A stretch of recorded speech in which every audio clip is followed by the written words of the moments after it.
Hello, everybody, and welcome to another fabulous episode of Everyday's a Train Wreck. I'm your conductress, Marley Major, and I have another magical guest I know you guys are going to love. Let's just say I've been dreaming about her. So please welcome Layne Dalfen. And Layne, welcome to the show. And I promised Layne, even though she and I talked about how these podcasts go, promised her that I would give her like 2 to 3 minutes to just give her deal about dreams without me interrupting. Okay, so you know it's going to be hard, but I'm going to do my best. So please welcome Layne Dalfen to the show. Layne, hi. Hi, Marley. Thank you so much for inviting me. What a happy train ride. Yes, a happy train ride it is. And, you know, sometimes there are beautiful messes, right? So this can just be, you know, all these beautiful crashes of these, how things in life kind of converge. And we were talking before the show about how you're like, oh, there's the guy I was listening to. I was in love. And I was like, oh, Phil, the producer. Yes. So it is the magic for me with this podcast that actually I did not anticipate was how so many listeners would connect with other people who've been on the podcast and reach out and build connections. And one of my friends said, oh my gosh, I just listened to your one with Ruth Moite and thank you. I just ordered a bunch of clothes from her company, Mustard Seed. And I was like, this is awesome. Like, this is, it's amazing. I mean, I interview people that I think have a fabulous story and are going to be cool and that our listeners are going to relate to. But I love all the little connections. So I'm glad you found Phil. May you have a fabulous connection with whatever you and Phil end up doing. And in the meantime, before everybody starts really blowing up the comments with, okay, but who is she and what does she do? I promised you I've been dreaming about her. So Layne, tell us what it is you do. Okay. And I call this wallpaper. And I hope that during this time together, I am going to put up wallpaper twice. And so this is the first time I'm putting it up. And the reason I call this putting up wallpaper is because I want all of us, I'm going to ask you all to accept what I am proposing, because if you do, we will all be standing in the same room. And so the first part about the wallpaper is that every single dream is an interior, problem-solving conversation that takes place between your unconscious and your conscious.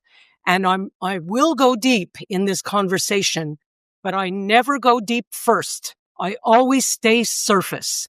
And on a surface level, this problem-solving conversation gets triggered by something that either happened to you yesterday or something that you thought about yesterday. And it's always something that's bothering you because we humans every day have something that is on our mind. We're feeling like a train wreck about something to a greater or lesser degree. So my job, since I am not a psychic, what I do is the opposite of a psychic who you tell me the dream. And if I was, and a psychic tells you why you had that dream. That's not what happens with me because I have a psychological approach. So you tell me your dream and I know the right questions to ask you so that you tell me why you had the dream.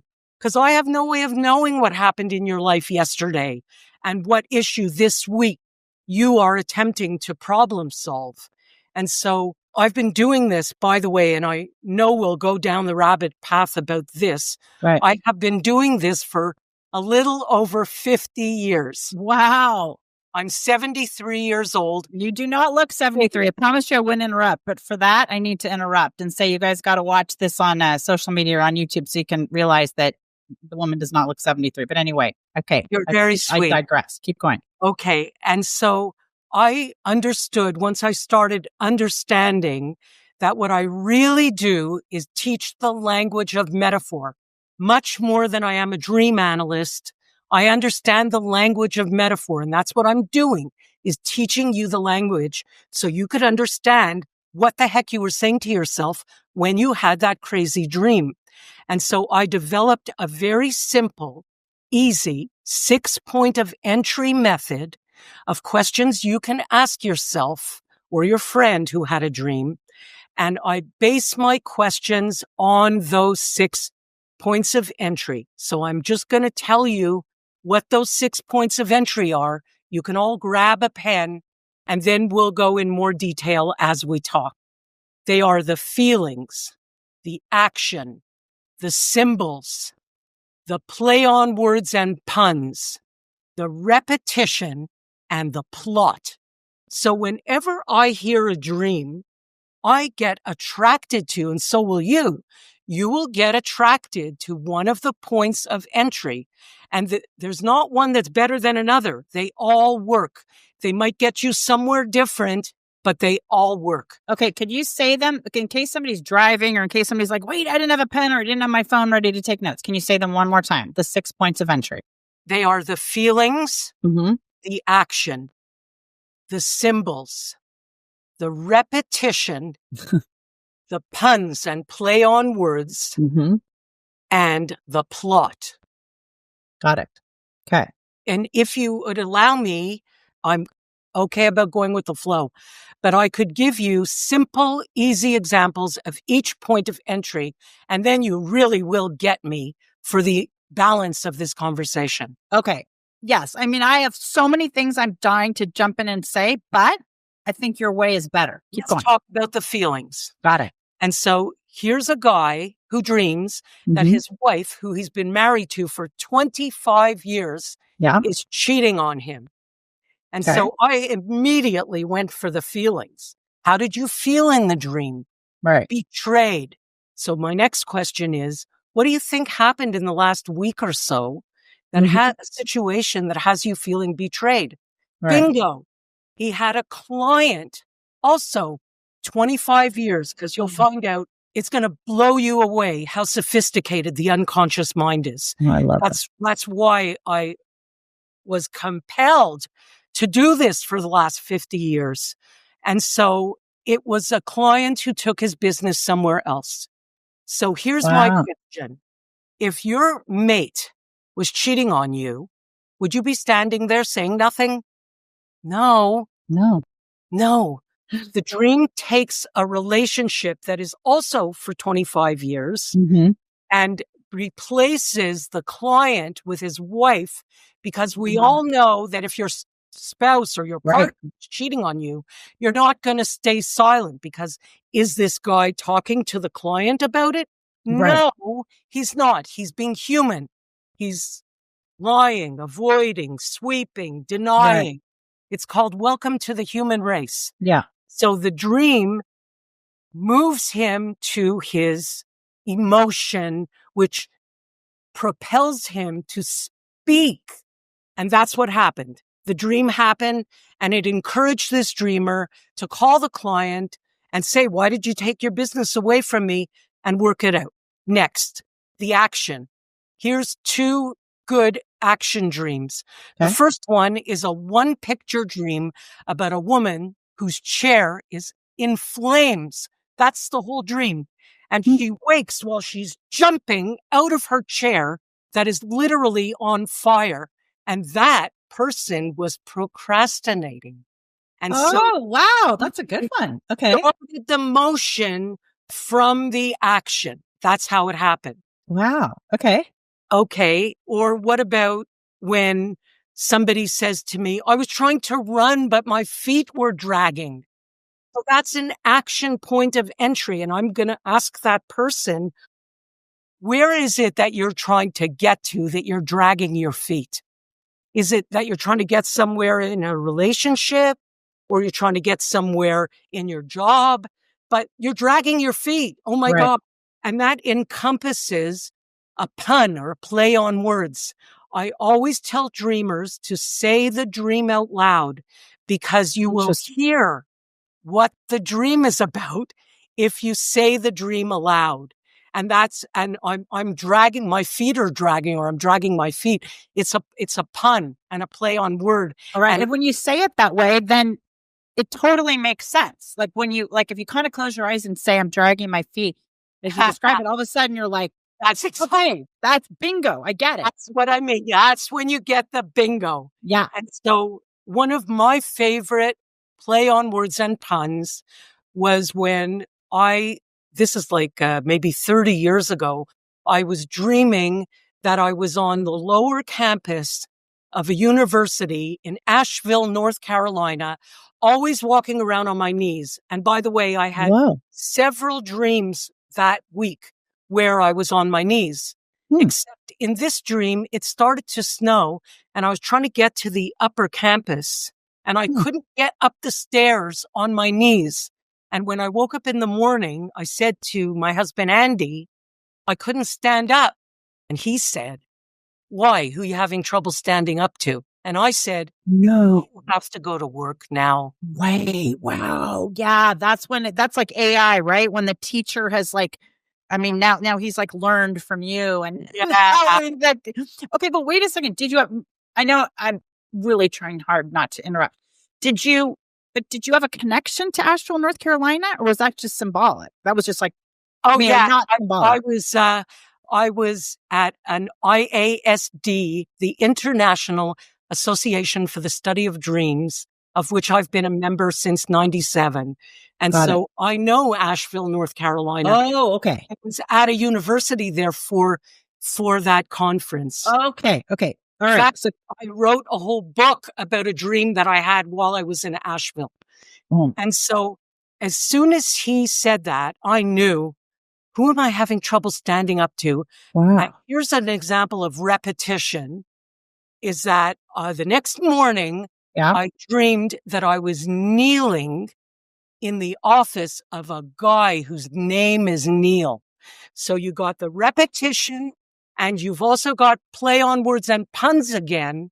And so I asked myself, what are the first 2 or 3 things that using Neil as a symbol, I asked myself, what are the first 2 or 3 things that come to my mind about Neil? And the first thing that comes to my mind about him is that Neil is a friend and business associate of my brother. Hello. And it was my brother who I was having trouble standing up to. No way. Kneeling in the office of a guy whose name is Neil. That's repetition. Okay. This is, what I'm scared for is I feel like, you know how they have these days, like on Netflix, when you watch something and it has a disclaimer and it says like flashing lights, like alcohol use. Like I want this to have disclaimer. You might be here all day. Disclaimer, like listening to this podcast. Okay. So I feel like I'm already sitting here going, okay, how am I going to tell through most of them? But I'll give you keep going. I don't want you to hurry. I'm just telling you that I'm already like I could be here all day listening to this. Okay, keep going. So the plot is the same thing that we used to do in school. What is the story behind the story? Mm-hmm. So one of my 4 lovely daughters and 4 lovely granddaughters. Bless you, man, with the 4 lovely daughters. Yeah. Okay. One of my daughters, who's almost 50 now, but when she was about 13, she dreamed that she had 3 weeks to live. And in the dream, she knew that I could help her because I'm a real take care of it girl. And so she knew that she's going to go for mommy and that I'm going to help her, except I wasn't able to help her in the dream. And the reason she had the dream was because her exams were 3 weeks away and she wasn't studying, and she felt like, you know, that expression, I was so embarrassed. I thought I was going to die. Yeah. Exams are 3 weeks away. Wow. So that's what she dreamt. She had 3 weeks to live, and she was correct. I can't help her. Right. The dream was to inspire her to settle down and start studying. Wow. All righty. Okay. I'll finish with this with this repetition, because we could talk more about repetition, because there's 3 kinds. We repeat ourselves inside the same dream, Okay. And I do that is that all the also time. from school. Read it, write it, recite it. That's how we learn. Read it, recite it. And so your dreams are doing that. So I don't need a big, long dream. And if I got a big, long dream from you, I would break it down and we would find out that we are repeating ourselves. I only need one little section of the dream. So about 20 years ago, when my first book came out, because I'm a radio girl, I love the radio. I love thinking on my feet, the callers calling in. Oh, yeah. Oh, I'm That's with you. where I belong. Yeah. And so I'd never been on TV before at that time in my life. And I was invited to be on Good Day New York after the Christmas holidays. Wow. I've been on that show. It's a terrific show. Yeah. And I was a train wreck. That's okay. It's your first time. And I wasn't talking about it. And so I went to sleep one night, just as the Christmas holidays were coming to an end, and I was going to New York for January. And at the beginning of the dream, I dreamed about a ghost. That's a symbol. What does the symbol mean to me? A ghost. It means I'm scared. And then later on in the same night, I dreamed that I was standing on the abyss of a cliff. What does that mean? It means I'm scared. And in the morning, I dreamed about my grade 5 teacher. And what does that mean? It means I'm scared. So I'm repeating to myself, I'm scared, I'm scared, I'm scared. So it's not necessarily the repetition of the exact same dream, because I have those too, but you're saying it's a repetition too of the theme. That's right. Got it. It's because your unconscious is hitting you over the head with a plastic baseball bat. It wants you to get it. If I didn't get it by the ghost, it tried me on the cliff.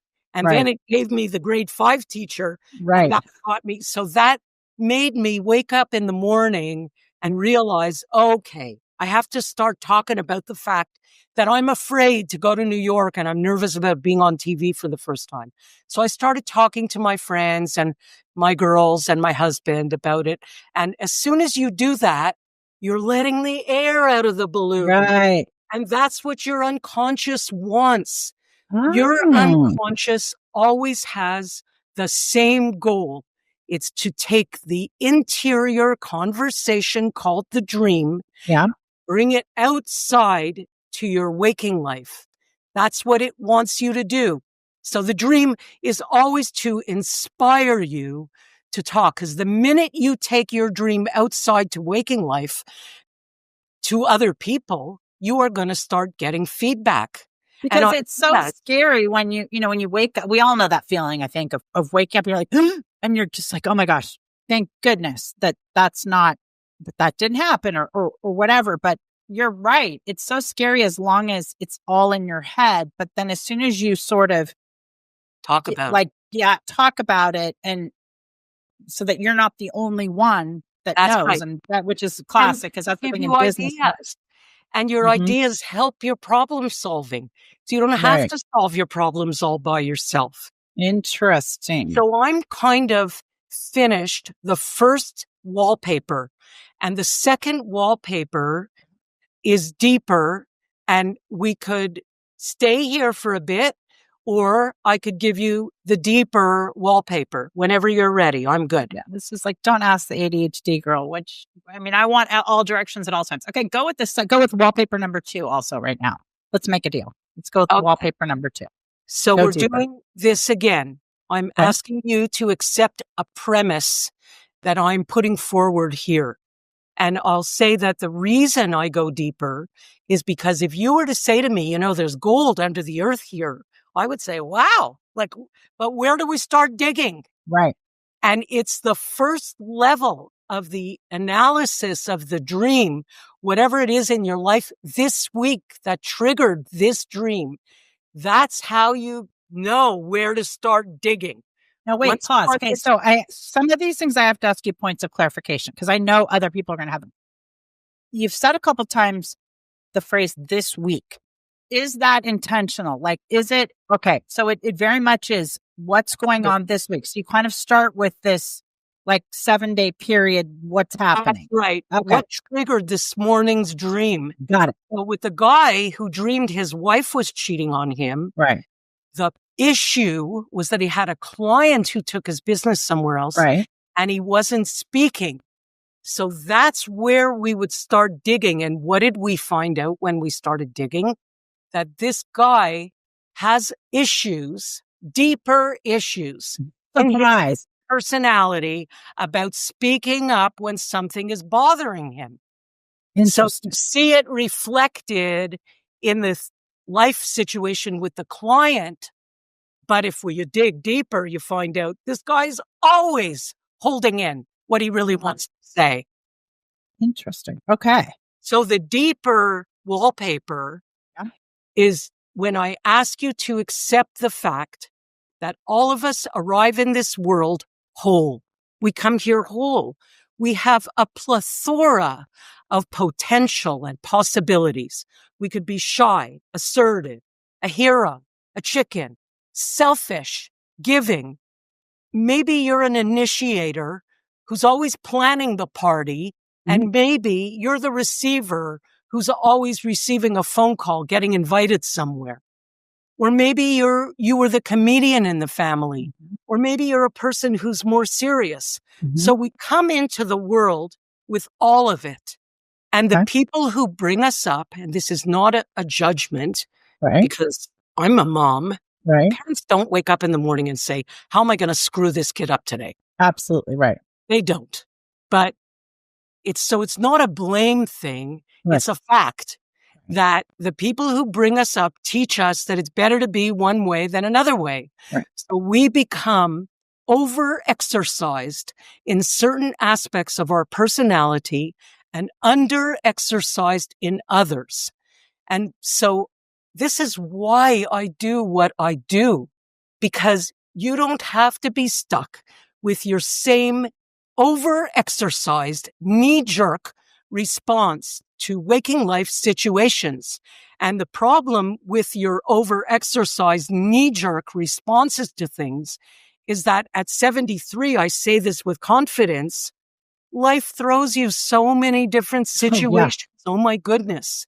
And so it wouldn't fit if you always have the same reaction, just like this guy with the cheating wife dream. You don't want to stay quiet and not speak up for your whole life, because life throws you situations where you have to speak up, or it would be better for you to speak up.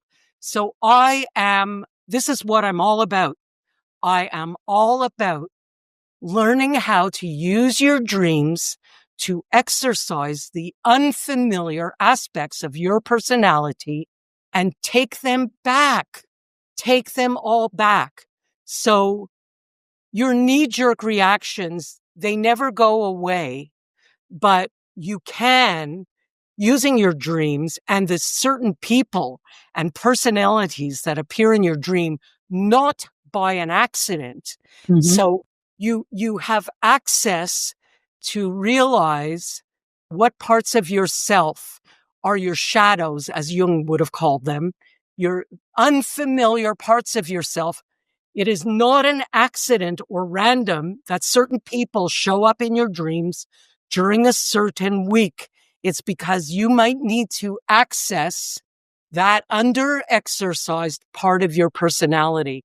I would use myself as a quick example. The house that I was brought up in, my father was a European. He was a Romanian.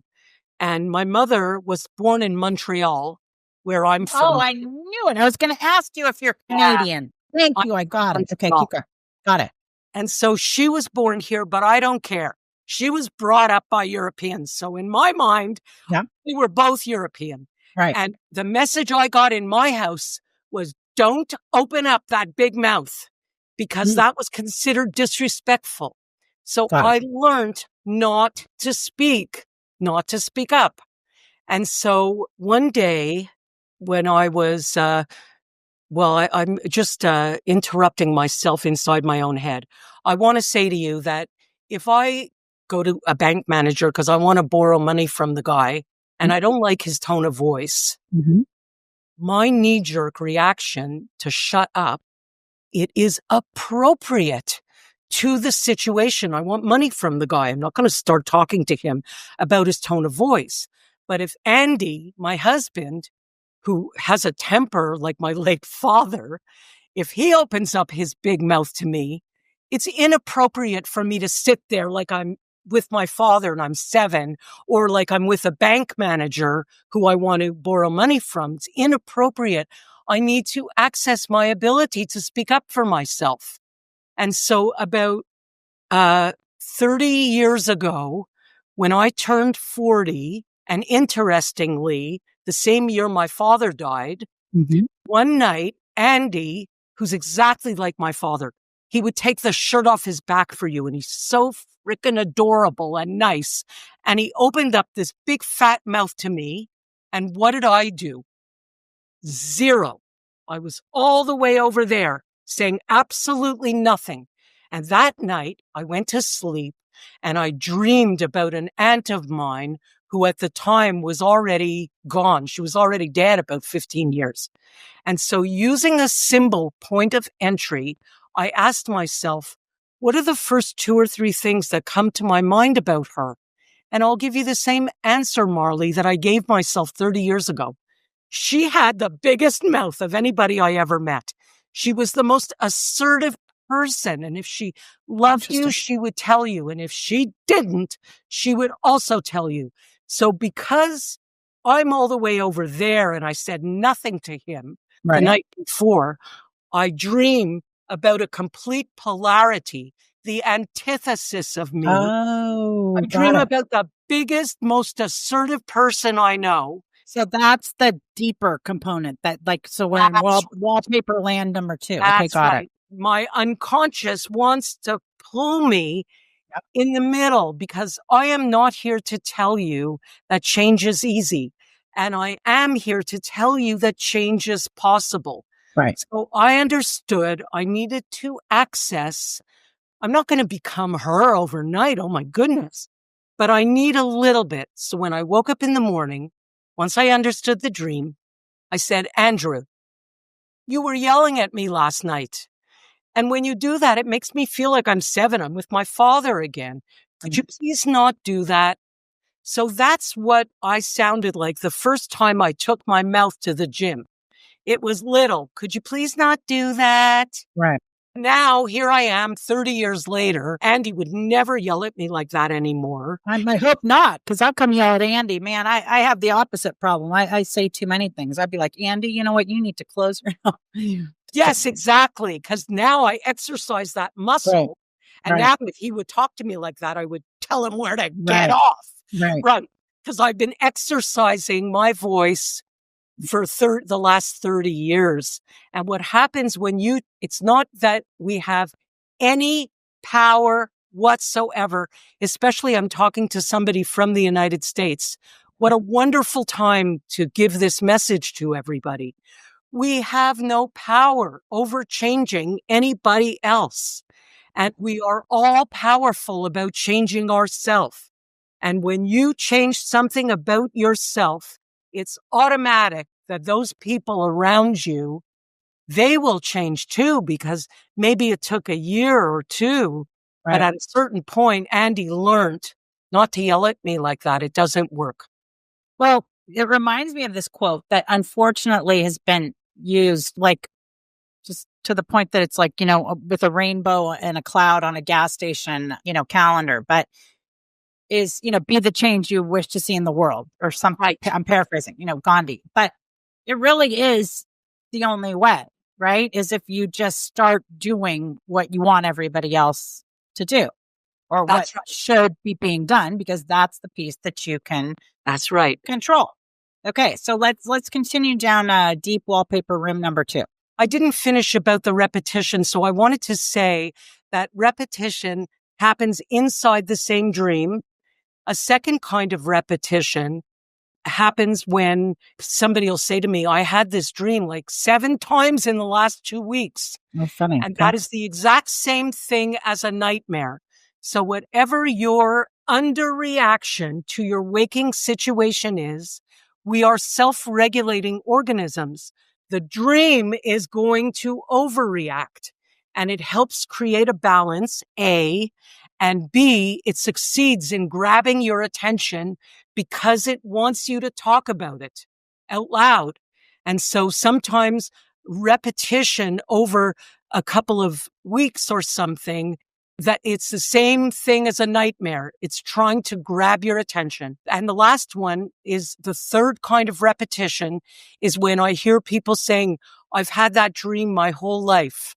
And so that's called a favorite expression. Am I allowed to swear here?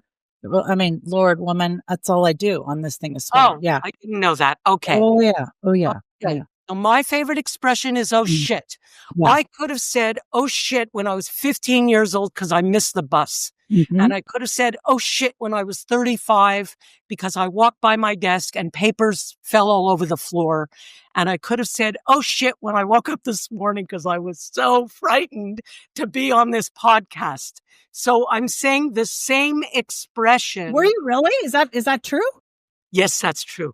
Oh, that's the funniest thing. Okay, that's hilarious. Okay, keep going. Anyway, keep going. It's I okay. can't imagine why. It's so the energy and then I end up doing fine, but it would be a lie to say that. Well, you're totally natural. Nobody would ever know. Right. Okay, keep going. Yeah. And so that's a favorite expression that starts for some reason back when, whatever, and whatever situation triggered that particular image in your dream, it means it gets registered in this vast reservoir or filing cabinet called your unconscious. So when you go to sleep at night, the filing cabinet opens up or your database and you want to say something to yourself. It's a conversation and you pick and choose from this database that you have had your entire life. You cannot look it up in a dream book. It's like your fingerprint. And so you have all these metaphors and symbols and feelings. And when something happens yesterday that makes you feel a similar way to the way you felt when you were 7 and you missed the bus, and you're saying, oh shit to yourself. Now you know that when you see that image, it's to help you realize what is it that you're saying, oh shit to yourself this week. Can I ask you a question now? Are we done with wallpaper number 2 or not? Kind of done, except that when at the end, we'll take a little time because I have about 8 different ways that you can find the solution, because the solution appears in the dream. Now, one word that has continued to come up in this whole thing is repetition. Repetition, I mean, we have used the word repetition 1,000 times, okay? In my opinion. Now, and obviously I was attracted to get you booked for the podcast, right? I was very much like, and I love the whole subject of, I love dreams and astrologers and all this stuff. I'm a Sagittarius. So that kind of just goes with the territory. I said to my chief of staff, Derek, I said, listen, go find me. And he's like, oh my God, you're going to love this woman. She's at, blah, blah, blah. And she had already reached out to you. And anyway, he was right. I did love this woman. I do love this woman. I love the conversation. Now, this is what's interesting to me is because you are saying that with, the repetition component, you're saying that like dreams are exaggerated, I think, so that you kind of get the message, the ideas that you, keep having them and ideas that you talk about them. Okay. Love it. So one of the dreams that for my whole life, also something basically you just said, I will have had a series of dreams. Some of them I've grown out of course, but one of them that I have mentioned to maybe 2 people on the planet. And I'm not sure why I haven't mentioned it. And then I'm certainly not sure why I would mention it on a podcast where the world can listen, but oh well. I mean, it's just why I guess you're here with me. So my mom passed away 4 years ago. I was very, very close to my mom. I'm the oldest child. I don't even know why I'm crying. Okay. So anyway, I was very close to my mom. And there's only one reason I'm doing this. And this is because I'm listening to what you said, that there's some point to get out. So I would always travel with my mom literally around the world. And my parents are who everything was education, right? Education. Okay. And my dad would say, I'll buy you any book when we were little. I mean, like the bookstore, the kind of the book club circus, whatever, would come to your school, and he would say, I'll buy you any book as long as you'll read it. Well, I was like the kid that, I literally had so many books, and that they were like, oh my gosh, are your parents going to be okay with that? And I'm like, yeah, my dad said I could buy any book. Same thing. Like when I was older, we'd go to the bookstore after dinner, and, my dad would be like, yeah, buy any book as long as you're going to read it.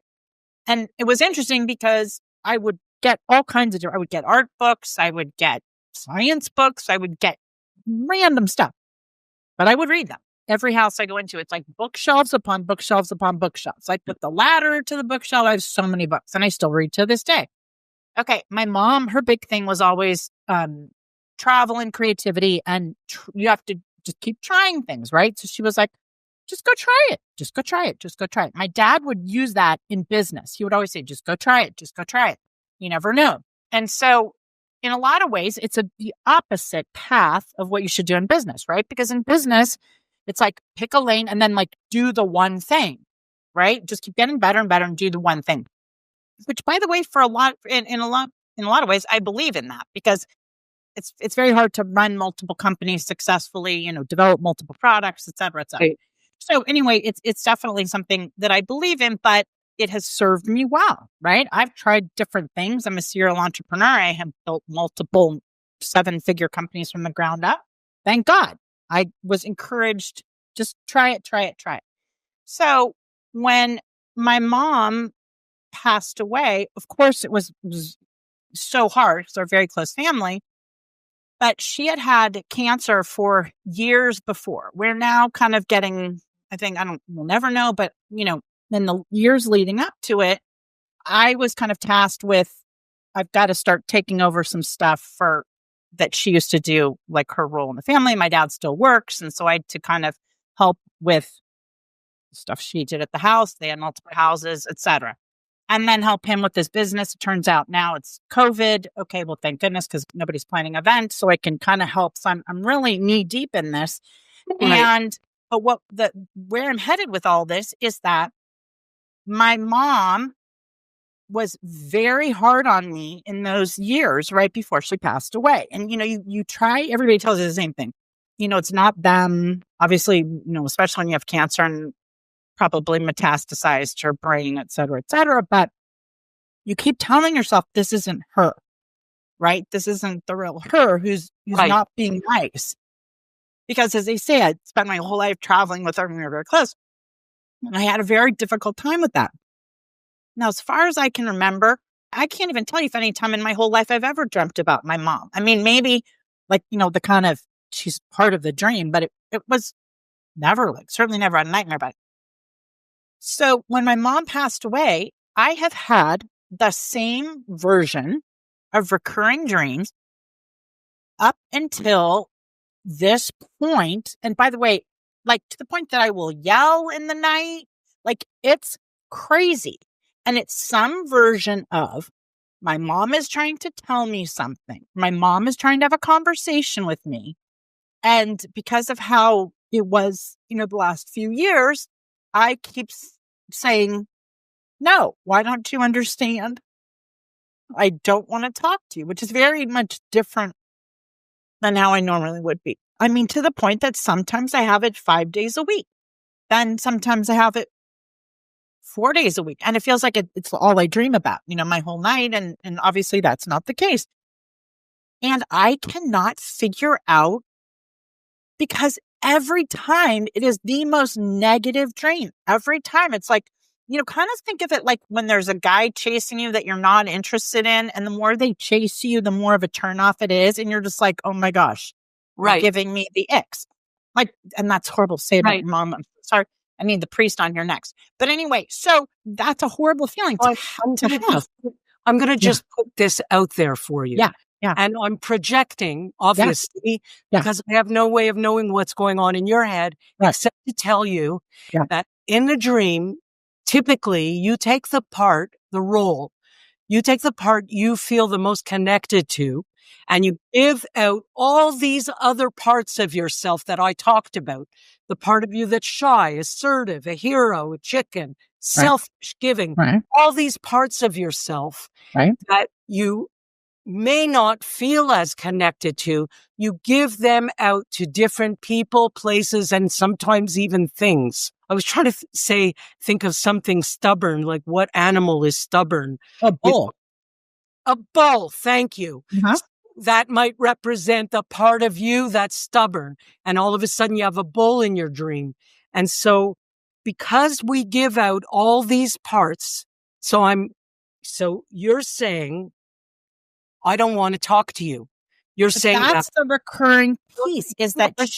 So I think I'm hearing you say that if that was my dream, that would be me saying to myself that I don't want to talk to the part of myself who is nice to me.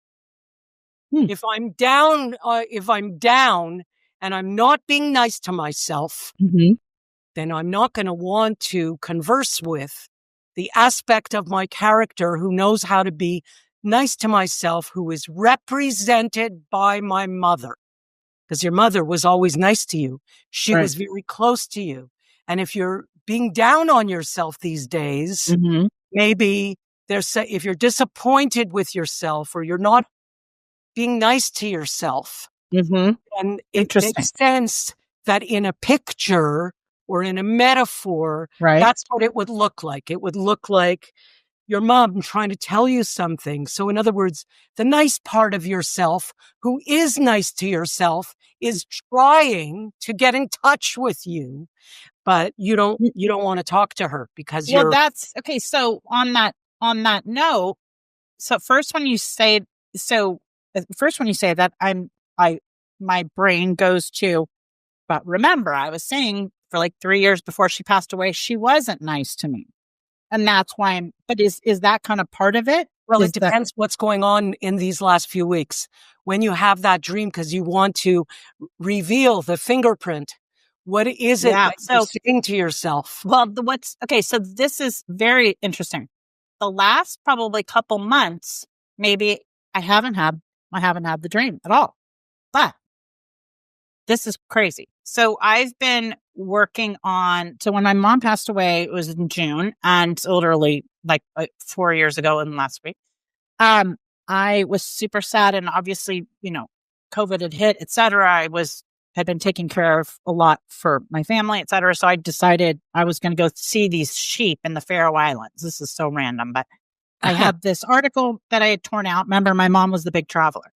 She was not interested in sheep, but I had this article torn out and I was like, I'm going to go to the Faroe Islands. And most people don't know where that is. Well, it's between Iceland and Scotland. And I was like, my oldest son and I went, and I was like, nobody's going to say I can't go no matter how much work there is, because I just lost my mom. So I go with my son and we go to this sheep thing. And anyway, I find out all about how there's no market for wool anymore, yada, yada, yada.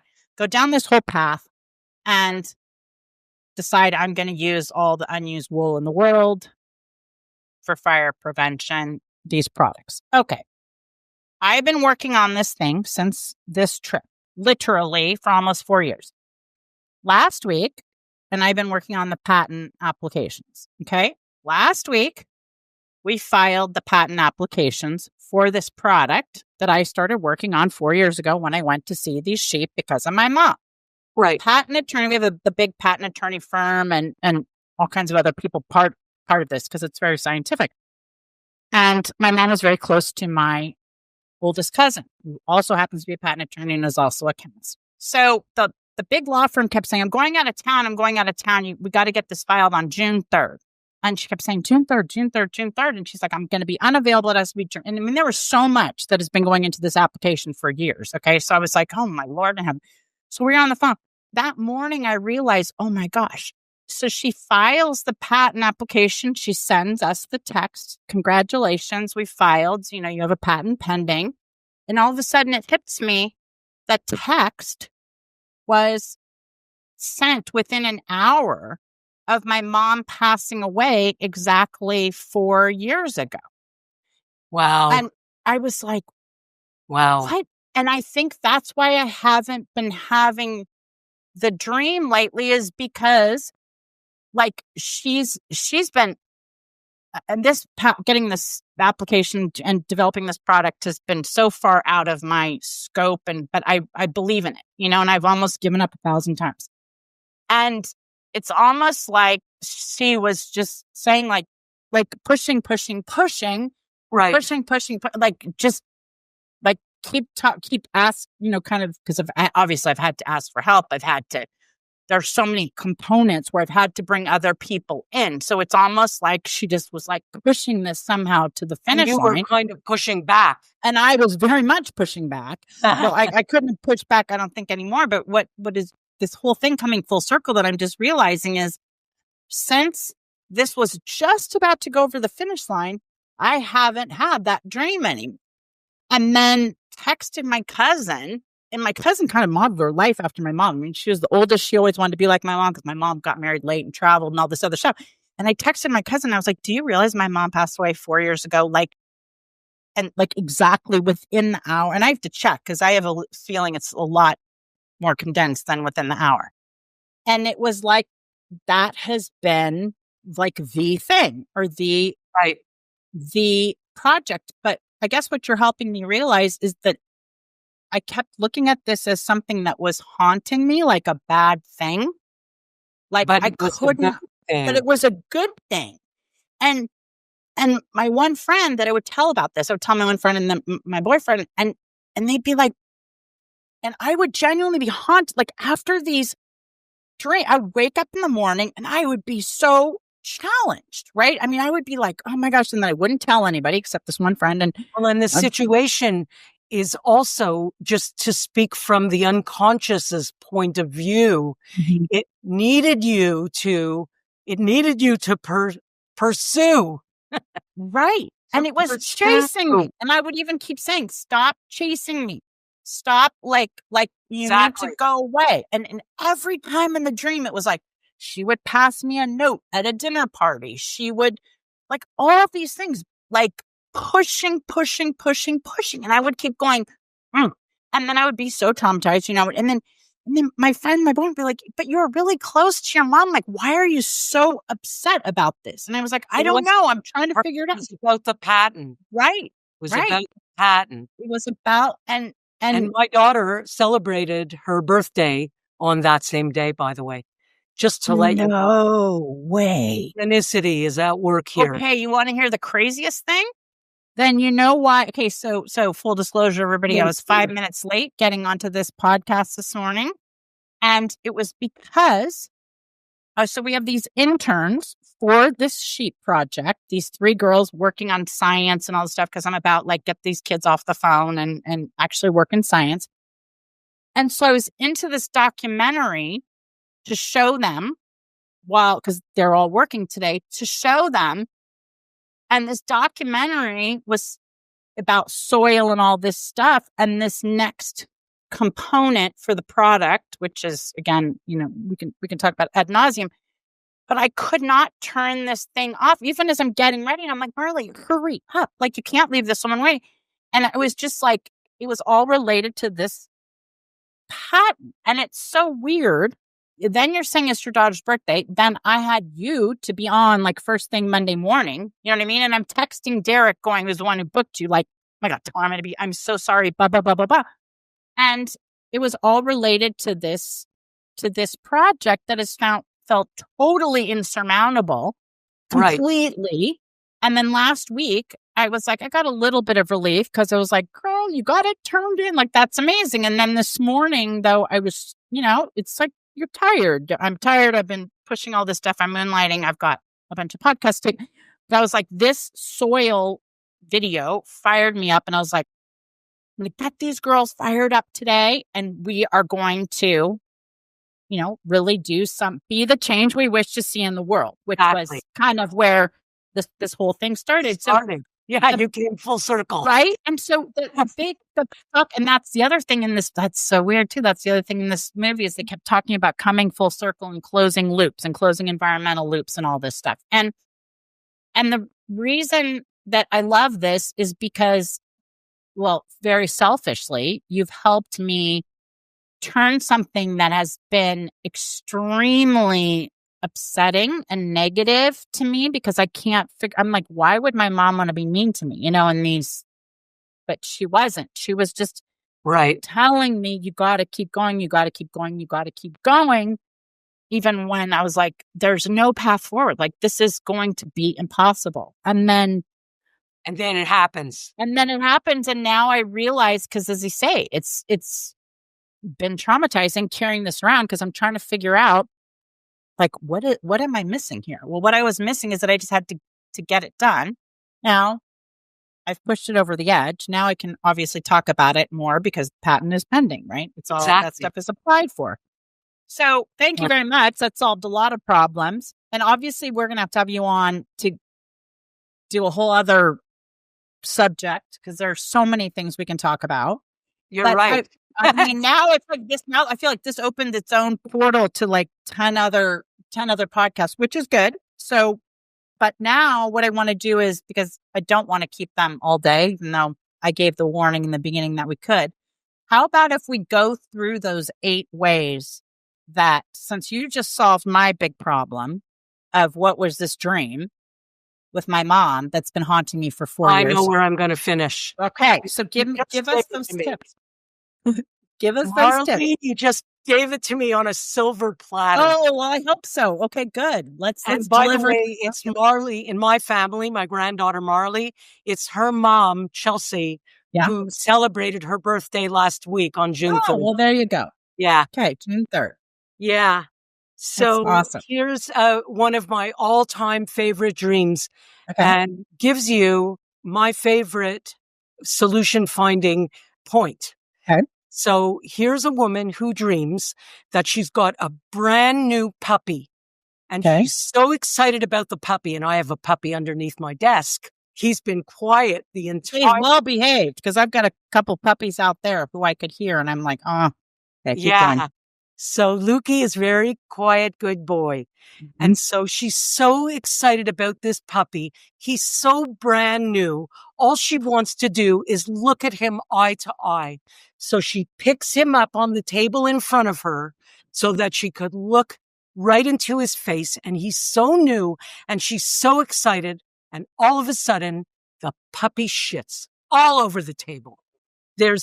And here is the puppy right here.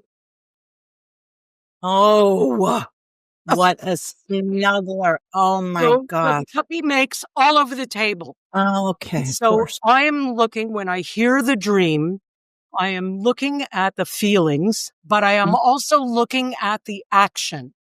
And so I said to the dreamer, what do you think happened in these last couple of days? Some situation that started out brand new. Yeah. And you were so excited about it. And now all of a sudden, it's gone to shit. She said, I know exactly what it is. What is it?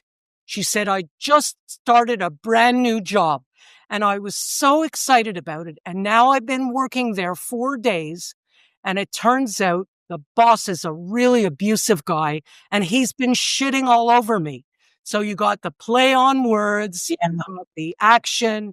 You've got the feelings.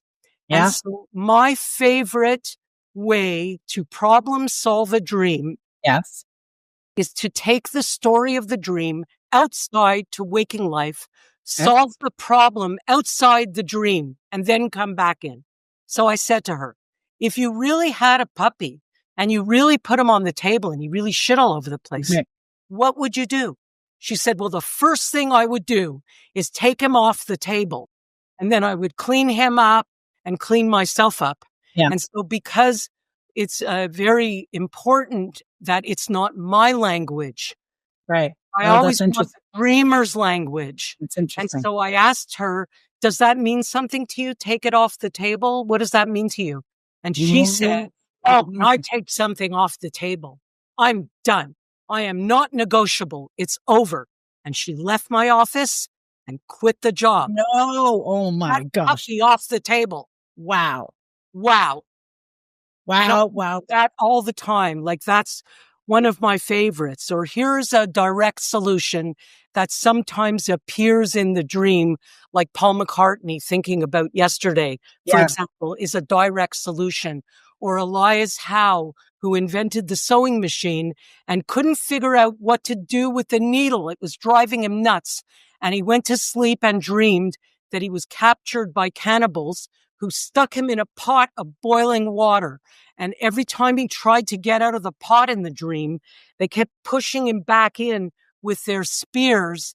And in the dream, he looked down at the spears and realized that at the tip of every spear, there was a hole. And when he woke up, realized that he shouldn't be putting the hole up here. The hole belonged down here, and the sewing machine was born.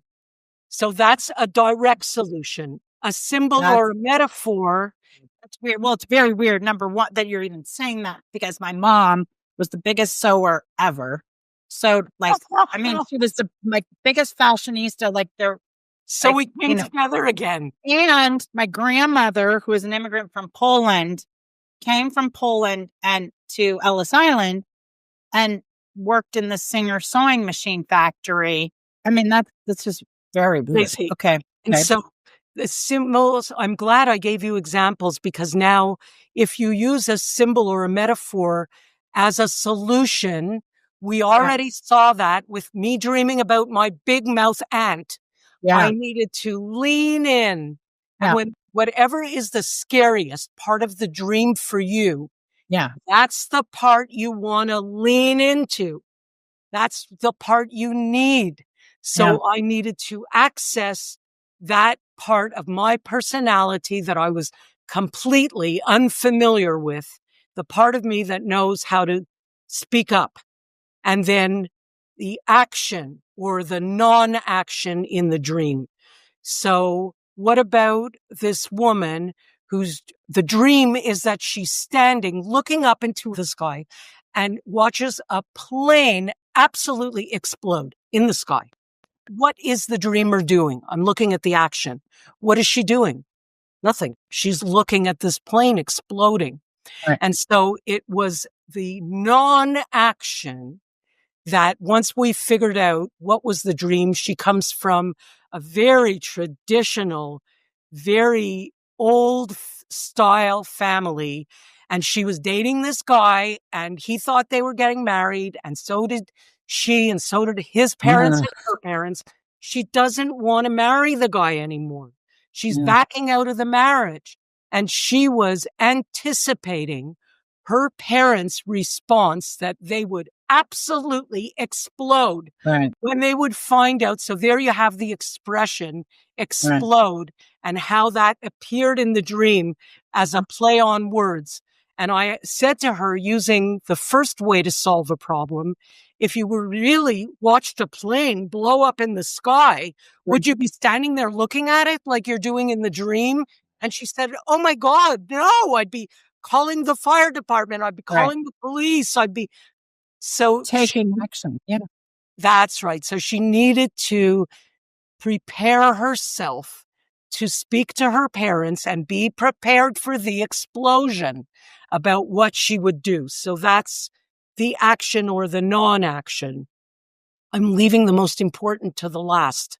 And so Jung's active imagination, I'm on number 5. I'll jump to number 6 is polarities. The unconscious doesn't know how to say either or. Either I'm going to do this or I'm going to do that. So the way the unconscious does either or is by having me saying nothing and my big mouth aunt appearing in the dream. Oh, okay. Either I'm going to stay shut up or I'm going to open up my big mouth. And that's a polarity. And when you see that in the dream, the answer is, the solution is to come in the middle. You don't have to be all the way her, and you don't have to be all the way silent. You want to get somewhere in the middle. Here's an example.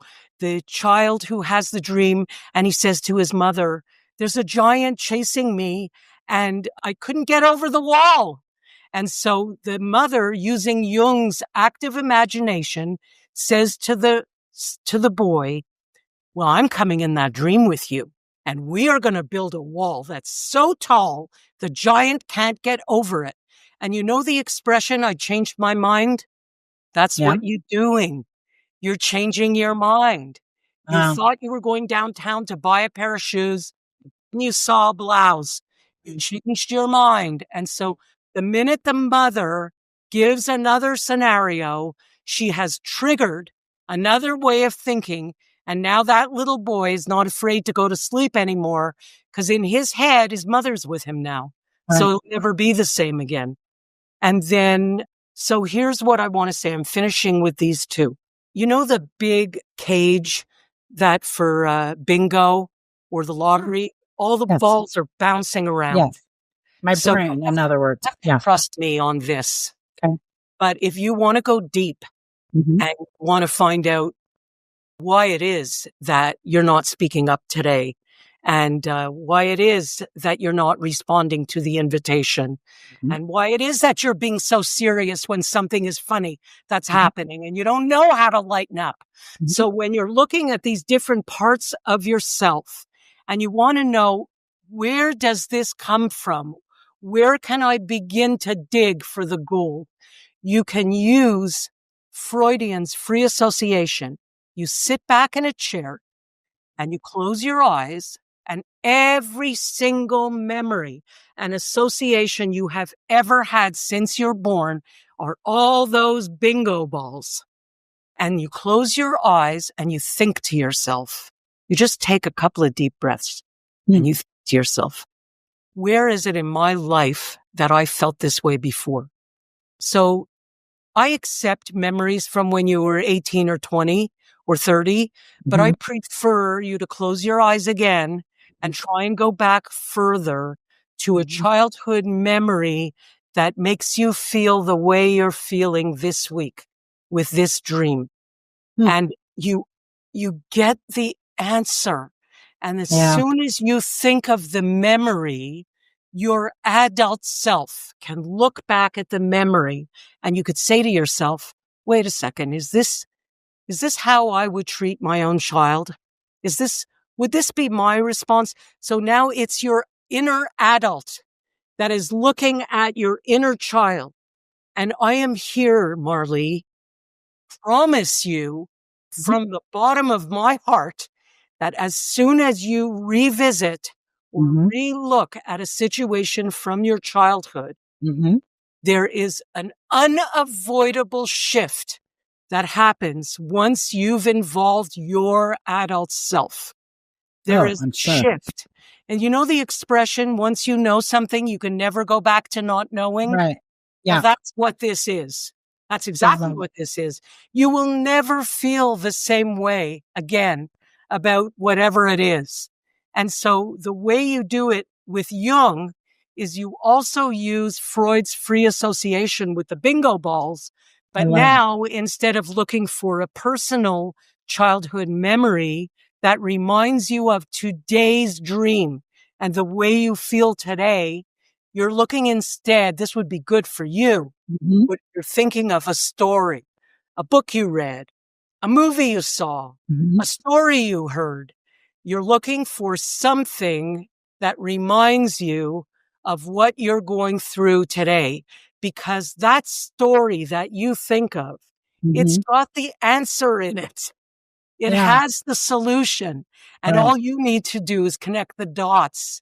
And you'll find out it's like this woman who keeps going up and down, up and down, up and down in the dream. And actually, interestingly, it was around the loss of her mother. And in the dream, she's going up and then the sun is in their eyes. She has to come down. And she goes up again in the plane and she has to come down again. And it's up and down. And when we did Jung with her, she thought of the story of Sisyphus. And what is the lesson of Sisyphus? It's the lesson that we have no power. He was punished by the gods. He had no powers. He had to keep going up, rolling that boulder up the hill again, over and over again. And that was the lesson of her losing her mom. She had no control over seeing her again in the way that she saw her while she was on this earth. It was the lesson of Sisyphus. I love it. Well, Layne, as I say, we could be here all day. So Layne Dalfen, everybody, please. And my books. And your books. We're going to figure out how can everybody get a hold of you. And what is the name of your book? Or Both books? my books are called Have a Great Dream. And even though my internet site is thedreamanalyst.com, if you type in haveagreatdream.com, you will also get there. This first book is like 100 pages, and it teaches you everything you need to know. It's called The Overview. And if Have a Great Dream Book 2 is called A Deeper Discussion, and that's about 350 pages. Oh boy, yeah, and that's deeper for sure. That want to go deeper. Like my daughters, there's a 20-year spread between my girls, and they're all mine. I had them when I was 20, and then I got an idea. When I turned 40, I had another one. And the younger one, who's like 32 now, she said one day, do you have to say it in 350 pages? No. Can't you say what you got to say in like 100 pages? Evidently not. Well, she inspired me to write book 1 because actually book 2 was the first one I published, and book 1 came later. I love it. Well, okay. Now, Layne, what is your Instagram? How can people find you there for a quick DM? It's LAYNE _ The Dream Analyst. And I do LAYNE. I mean, you're the party girl. Yes. LAYNE _ The Dream Analyst. I love it. Okay, everybody. Well, that's a wrap on this one for Every Day's a Train Wreck. I'm your host, conductress, dream subject today, Marley Major. And if you haven't already, please subscribe to the podcast, tell a friend, rate 5 stars if you're so inclined, and leave a comment. We love that. So, Layne, I can't thank you enough for your time. It was meant to be, and we will see you on the program next time. Thank you, Marley. Thank you.